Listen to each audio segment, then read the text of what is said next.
ఈ వారం రోజుల్లో జరిగిన అంతర్జాతీయ వార్తా విశేషాలను మీకు అందించే వసుదైక కుటుంబం కార్యక్రమానికి స్వాగతం.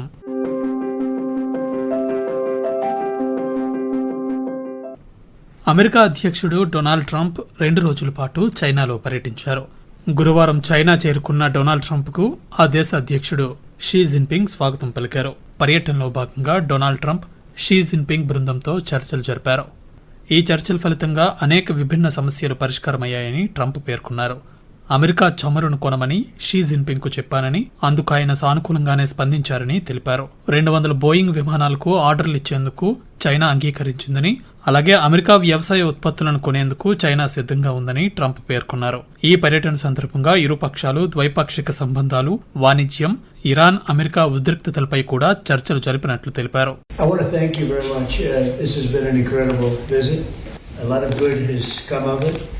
We've made some fantastic trade deals, great for both countries. He's a man I respect greatly, become really a friend. We've known each other now 11 years, almost 12 years, that's a long time.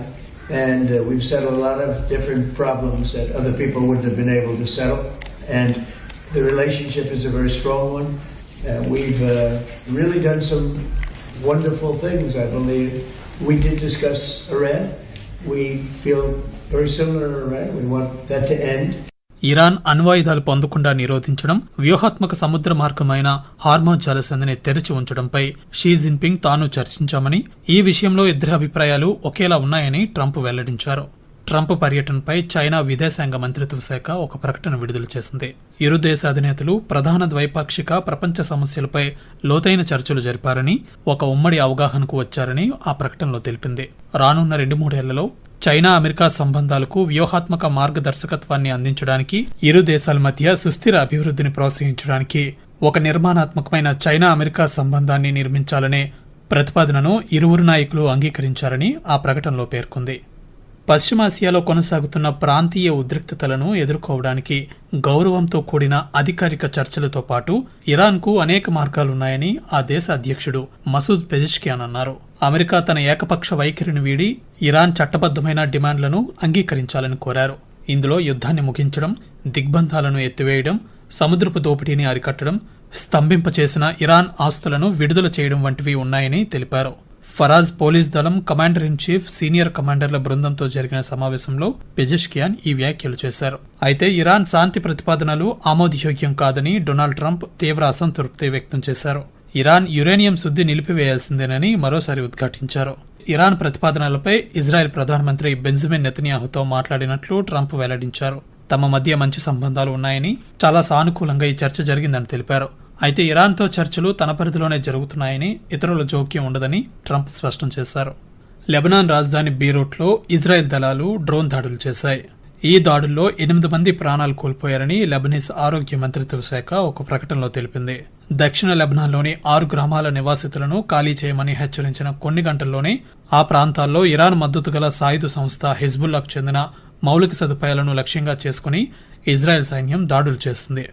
ఇక మరోవైపు అమెరికాలోని Washington నగరం వేదికగా ఇరు దేశాల మధ్య శాంతి చర్చలు జరుగుతున్నాయి.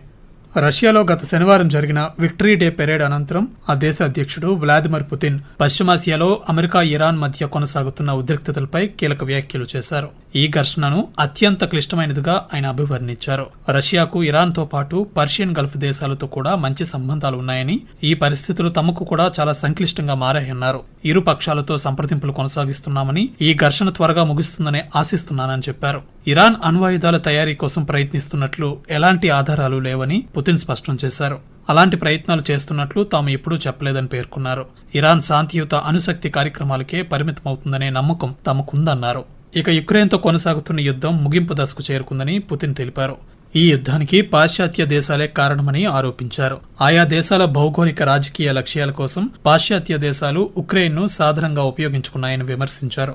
రష్యా ప్రయోజనాలను పూర్తిగా విస్మరించారని, యుక్రెయిన్ యూరోపియన్ యూనియన్లో చేరాలన్న ప్రయత్నాలు, నాటో విస్తరణ ప్రస్తుత యుద్ధానికి ప్రధాన కారణాలని పుతిన్ పేర్కొన్నారు. యుక్రెయిన్కు పాశ్చాత్య దేశాలు భారీ స్థాయిలో సైనిక రాజకీయ మద్దతు ఇవ్వడం వల్లే యుద్ధం ఇంతకాలం కొనసాగుతోందని పుతిన్ ఆరోపించారు. ఇదిలా ఉండగా యుక్రెయిన్పై రష్యా నిన్న డ్రోన్ దాడులు చేసింది. ఈ దాడుల్లో తమ దేశానికి చెందిన 24 మంది ప్రాణాలు కోల్పోయారని, అలాగే 45 మంది గాయపడ్డారని యుక్రెయిన్ తెలిపింది. రష్యా 675 డ్రోన్లు 56 క్షిపణులతో కీవ్ నగరంపై భీకరమైన దాడులు చేసిందని యుక్రెయిన్ అధ్యక్షుడు వొలోడిమిర్ జెలెన్స్కీ తెలిపారు. ఈ దాడులు బట్టి రష్యాకు ఈ యుద్ధాన్ని ముగించే ఉద్దేశం లేదని, ప్రపంచ దేశాలు ఈ దాడిని ఖండించాలని ఆయన కోరారు. 2026 బ్రిక్స్ విదేశాంగ మంత్రుల సదస్సు గురు శుక్రవారాల్లో న్యూఢిల్లీలోని భారత్ మండపం వేదికగా జరిగింది. భారత విదేశాంగ మంత్రి డాక్టర్ ఎస్ జయశంకర్ అధ్యక్షతన జరిగిన ఈ సదస్సుకు రష్యా, దక్షిణాఫ్రికా, Indonesia, Iran, Ethiopia, United Arab Emirates మొదలగు సభ్య దేశాలతో పాటు భాగస్వామ్య దేశాల విదేశాంగ మంత్రులు, ప్రతినిధి బృందాలు కూడా హాజరయ్యాయి. ఈ బ్రిక్స్ సదస్సులో జయశంకర్ స్వాగతోపన్యాసం చేస్తూ కీలక వ్యాఖ్యలు చేశారు. సైనిక ఘర్షణలు, ఆర్థిక అనిశ్చితులు, వాణిజ్య అవరోధాలు, సాంకేతిక సవాళ్లు, వాతావరణ మార్పులు ప్రపంచ స్వరూపాన్ని మార్చేస్తున్న ప్రస్తుత తరుణంలో ఈ సమావేశానికి ఎంతో ప్రాముఖ్యత ఉందని తెలిపారు. ప్రస్తుత అంతర్జాతీయ సంక్షోభాలు ప్రపంచ ఆర్థిక వ్యవస్థలకు సవాళ్లతో పాటు అంచనాలను సృష్టిస్తున్నాయని జయశంకర్ పేర్కొన్నారు. ముఖ్యంగా ఇంధన భద్రత, ఆహార భద్రత, ఎరువుల లభ్యత, ఆరోగ్య వ్యవస్థలు, ఆర్థిక సహాయం పొందడం వంటి విభాగాల్లో ఏర్పడిన కొత్త సవాళ్లతో అనేక దేశాలు ఆందోళనకు గురవుతున్నాయని చెప్పారు. బ్రిక్స్ కూటమి దేశాల ఆర్థిక వృద్ధి కొనసాగాలంటే సరఫరా గొలుసులో స్థిరత్వం, మార్కెట్ల వైవిధ్యీకరణ అనే అంశాలకు ప్రాధాన్యం ఇవ్వాల్సి ఉంటుందన్నారు. ప్రపంచ రాజకీయ అస్థిరతలు, వాణిజ్య అంతరాలతో ఏర్పడుతున్న పర్యవసానాలను మరింత మెరుగ్గా ఎదుర్కొనేందుకు ఆచరణాత్మక మార్గాలను బ్రిక్స్ దేశాలు కనుగొనాలని జయశంకర్ విజ్ఞప్తి చేశారు.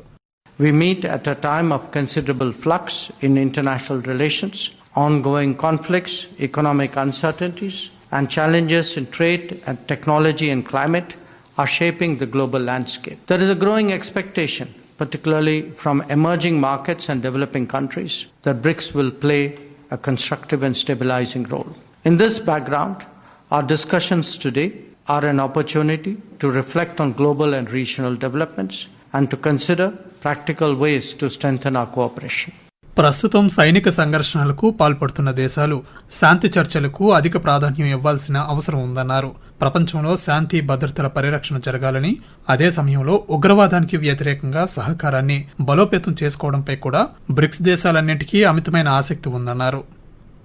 బ్రిక్స్ సమావేశం రెండో రోజున ఇరాన్ విదేశాంగ మంత్రి అబ్బాస్ అరాగ్చి ఇరాన్లోని పౌరులపై మౌలిక సదుపాయాలపై జరిగిన దాడులను తీవ్రంగా ఖండించారు. పౌరులపై దాడులను అంతర్జాతీయ సమాజం ఖండించాలని, ద్వంద్వ విధానాలను వీడాలని ఆయన కోరారు. Iran therefore calls upon BRICS member states and all responsible members of the international community to explicitly condemn violations of international law by the United States and Israel, including their illegal aggression against Iran, a member of BRICS, prevent the politicization of international institutions and take concrete action to halt warmongering and to bring an end to the impunity of those who violate the UN Charter. ఐక్యరాజ్యసమితి భద్రతా మండలిని సంస్కరించడం అనేది ఒక ఐచ్ఛికం కాదని, అది ఐక్యరాజ్యసమితి మనుగడకే అత్యంత అవసరమని అరాగ్చి స్పష్టం చేశారు. ప్రపంచంలోని అన్ని ప్రాంతాలకు నిజమైన ప్రాతినిధ్యం వహించే కౌన్సిల్ తమకు కావాలని, అధికారం కేవలం కొద్ది మంది దుర్వినియోగ దురాక్రమణ శక్తుల ప్రయోజనాల కోసమే కాకుండా సమానంగా పంపిణీ చేయబడే కౌన్సిల్ తమకు కావాలన్నారు. ఈ నిజమైన బహుళపక్ష విధానానికి బ్రిక్స్ కూటమి ఒక వెన్నెముకగా మారగల సామర్థ్యాన్ని కలిగి ఉందని అబ్బాస్ అరాగ్చి ఆశాభావం వ్యక్తం చేశారు. ఈ బ్రిక్స్ విదేశాంగ మంత్రుల సమావేశం అనంతరం రష్యా విదేశాంగ మంత్రి సెర్గీ లావ్రోవ్ మీడియాతో మాట్లాడుతూ, పశ్చిమాసియాలో ఇరాన్, అమెరికా మధ్య కొనసాగుతున్న ఉద్రిక్తతలను ముగించేందుకు భారత్ ఈ రెండు దేశాల మధ్య సమర్థవంతమైన మధ్యవర్తిగా సేవలు అందించగలదని పేర్కొన్నారు. ఇరాన్ ఎటువంటి కవ్వింపు చర్యలకు దిగకపోయినా ఫిబ్రవరి 28న అమెరికా, ఇజ్రాయెల్ దేశాలు దాడులు చేశాయని, ఇది దురాక్రమణే అవుతుందని ఆయన పేర్కొన్నారు. పర్షియన్ గల్ఫ్ ప్రాంతంలో ప్రస్తుత అస్థిర వాతావరణానికి ఇరాన్ ఎంతమాత్రం కారణం కాదని ఆయన స్పష్టం చేశారు. అమెరికా, ఇజ్రాయెల్ దళాలు ఇరాన్పై దాడి చేయకముందు హార్మోజ్ జలసంధిలో సురక్షితమైన నౌకాయానం ఉండేదని ఆయన గుర్తు చేశారు. ఉగాండా అధ్యక్షుడిగా యోవేరీ ముసెవేని మరోసారి బాధ్యతలు చేపట్టారు. ఈ ఏడాది జనవరిలో జరిగిన ఎన్నికల్లో ఆయన భారీ విజయం సాధించడంతో తన 40 ఏళ్ల పదవీ కాలాన్ని పొడిగించుకుంటూ చారిత్రాత్మకంగా 7వసారి ఆ దేశ అధ్యక్షుడిగా ప్రమాణ స్వీకారం చేశారు.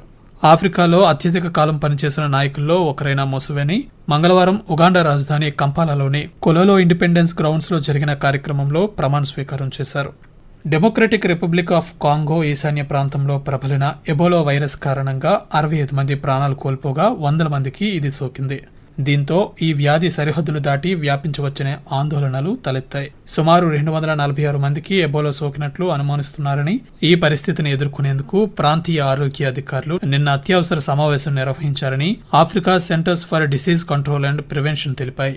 హంటా వైరస్ వ్యాప్తిపై ప్రపంచవ్యాప్తంగా ఆందోళన పెరుగుతున్న నేపథ్యంలో థాయిలాండ్ హంటా వైరస్ను ప్రమాదకరమైన అంటువ్యాధిగా ప్రకటించింది. అనుమానిత కేసులను 3 గంటల్లోగా నివేదించడం, 12 గంటల్లోగా వ్యాధి నిర్ధారణ పరీక్షలు చేపట్టడం, అధిక ప్రమాదం ఉన్న వ్యక్తులకు 42 రోజుల క్వారంటైన్ విధించడం వంటి కఠినమైన చర్యలను ఆ దేశ జాతీయ అంటువ్యాధుల కమిటీ ఆమోదించింది. థాయిలాండ్ దేశవ్యాప్తంగా పటిష్టమైన నిఘా, ప్రయోగశాల పరీక్షలు, చికిత్సా విధానాలను అమలు చేస్తున్నారు. అలాగే అంతర్జాతీయ ప్రవేశ మార్గాల వద్ద నిశితంగా పర్యవేక్షిస్తున్నారు. భారత ప్రధానమంత్రి నరేంద్ర మోదీ విదేశీ పర్యటనలో భాగంగా నిన్న యునైటెడ్ అరబ్ ఎమిరేట్స్ చేరుకుని ఆ దేశ అధ్యక్షుడు షేక్ మహమ్మద్ బిన్ జాయద్ అల్ నహియాన్తో ద్వైపాక్షిక చర్చలు జరిపారు. ఇరు దేశాల మధ్య వ్యూహాత్మక భాగస్వామ్యాన్ని ముందుకు తీసుకువెళ్లడంతో పాటు పశ్చిమాసియా సంక్షోభంపై ఇరువురు తమ అభిప్రాయాలను పంచుకున్నారు. ఎల్పీజీ సరఫరా, వ్యూహాత్మక పెట్రోలియం నిల్వల రంగాల్లో సహకారంతో పాటు పలు ఒప్పందాలు చేసుకున్నారు. భారతదేశంలో మౌలిక సదుపాయాల రంగంలో $5 బిలియన్ పెట్టుబడి పెట్టనున్నట్లు యుఏఈ ప్రకటించింది. అలాగే వ్యూహాత్మక రక్షణ భాగస్వామ్యం, నౌకల మరమ్మతు కేంద్రం ఏర్పాటుపై యుఏఈతో అవగాహన ఒప్పందాన్ని కూడా కుదుర్చుకుంది. మరోవైపు పశ్చిమాసియా ఉద్రిక్తతల నేపథ్యంలో యుఏఈపై ఇరాన్ దాడిని నరేంద్ర మోదీ ఖండించారు. పశ్చిమాసియా యుద్ధం ప్రభావం ప్రపంచం మొత్తంపై ఉందని, అయితే భారత్ ఇప్పుడు చర్చలు, సంప్రదింపులకే ప్రాధాన్యమిస్తుందన్నారు. చమురు రవాణాకు కీలక మార్గమైన హార్మౌజ్ జలసంధి ఎప్పుడూ తెరిచే ఉండాలని, అదేవిధంగా హార్మౌజ్ పై అన్ని పక్షాలు అంతర్జాతీయ చట్టాలకు కట్టుబడి ఉండాలన్నారు. అనంతరం యుఏఈ పర్యటన ముగించుకుని నెదర్లాండ్స్ కు బయలుదేరారు. నెదర్లాండ్స్ ప్రధానమంత్రి రాబ్ జెట్టెన్తో చర్చలు జరపడంతో పాటు కింగ్ విలియం అలెగ్జాండర్, క్వీన్ మ్యాక్స్మాలను కలుస్తారు. ఇక మే 17, 18 తేదీల్లో ప్రధానమంత్రి నరేంద్ర మోదీ స్వీడన్లో పర్యటించనున్నారు. ఆ దేశ ప్రధానమంత్రి ఉల్ఫ్ క్రిస్టర్సన్తో ద్వైపాక్షిక చర్చలు జరుపుతారు. అలాగే EU commission president Ursula von der లేయన్తో కలిసి యూరోపియన్ రౌండ్ టేబుల్ ఫర్ ఇండస్ట్రీలో పాల్గొంటారు. ఇక మే 19న నార్వేలోని ఓస్లోలో జరగబోయే 3వ భారత నార్డిక్ శిఖరాగ్ర సమావేశంలో ప్రధానమంత్రి పాల్గొంటారు. చివరగా మే 19, 20 తేదీలలో ఇటలీలో పర్యటిస్తారు.